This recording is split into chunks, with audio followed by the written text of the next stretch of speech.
Okay, you lucky dogs, here comes another electrifying video, and we are going to make a super simple balloon car body. I have a balloon car here, so I'm going to create a new file, a new document, and I'm going to call it balloon car, but I'm going to call it balloon car 2 because I already have one. Balloon car 2, create, and I'm going to go click on this menu right here, and first things first, I'm going to change my workspace units to millimeters. Mostly because we just have all the measurements about the CDs and all the rest in millimeters already. If you feel like doing tons of conversions, you could work in inches and just convert all those millimeters back and forth to inches. But let's just work in millimeters.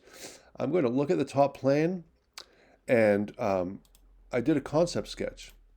And I'm just going to draw this right here, just this top car right here, and 150 by 75 with a 2 millimeter wall, 2 millimeter thick, 6 millimeter high wall all the way around to give it rigidity, to make it stiff. Okay, well, 150 by 75. So then what do? I grab sketch and I sketch on this plane. I'm just going to grab my rectangle tool and maybe I'll do center point. And either way, it doesn't really matter. And I'm going to do 150 by 75. And I will extrude it by 3 millimeters. The default is 25. I'll go to 3. And right now, bang, I have a flat piece of, well, if we printed it, it'd be a flat piece of plastic, but it would not be stiff. It would be flexible, and I don't know how we would attach axles other than something silly like tape and straws. But we're better than that. We're more sophisticated than that. So let's put some walls around this thing, which will both give it rigidity and a place to put our axles. So sketch where? Right on the surface. Grab my rectangle tool, and I'm just going to draw little, oh, not center point though. I want corner rectangles, and I'm going to put little 2 millimeter thick walls all the way around this. So that's 6 wide. Change it to a 2. And I'm going to do another one from here all the way down. That'll be a full 150 long. And if I mouse over that number, it lights up gray, and I'm going to hit 2. I have to do that 2 more times. Bang to here.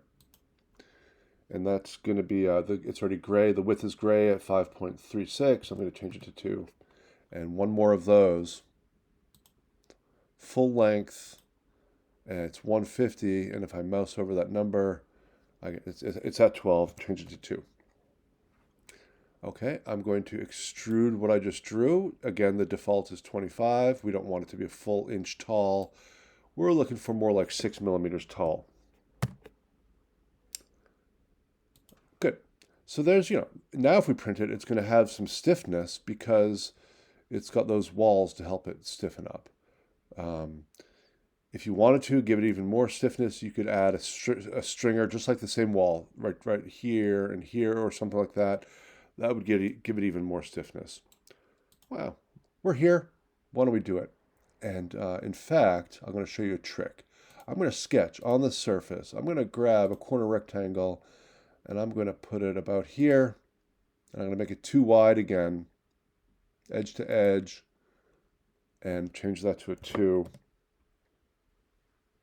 And let me grab that dimension tool and just put it somewhere, some whole number here. I drew it at 14.5. Let's put it at 15 millimeters. That doesn't matter really at all. I just did, right. Now what I want to do is I want another one of these on this side, and I could go draw it and, just like I did that one, or I could go up here and hit mirror. Select a mirror line. Where's my mirror? There it is, that one. Because I want it to be directly on the other side of that. Now select entities to be mirrored. Okay. Well, I want that mirrored, and I want that mirrored. I think we have to do these little guys here too. That. And that. So I just drew the same thing on the other side by using mirror. Now let's extrude those again by, I think we went 6 tall. We did, so not 25, but 6. Okay, now it's going to be even more rigid. Okay, so all we have to do is put holes here for the axles. let's go ahead and sketch on this surface, and let's grab a circle tool. And you'll notice if you mouse along this line, if you mouse over this line, it lights up. And if you go up and up and up, it's going to turn. You'll see a little yellow square when you're at dead center. There it is, dead center. Come over here, it stays yellow as long as you're on that level. If I go up, it turns off. But if I come down, it lights up again. I'm going to draw a 4mm hole here because the axles are about 3. So a 4mm hole, and it is dead center. And I think I'll put it maybe, why don't we put it, where is it here? Click and click with the dimension tool. It's at 5.8. Let's put it 6mm in. Okay, let's do the same thing on the other side. Well, why not? Why should we? Why go draw it again, although it's not difficult, but let's use mirror again. Mirror. Select a mirror line. Now we're going to mirror it over on the other side of this line. And I'm going to go in here, and I could just draw it over here again, but I'm just going to select the entities to be mirrored. That. So there's the other hole, exactly opposite this one. And I'm going to extrude those holes.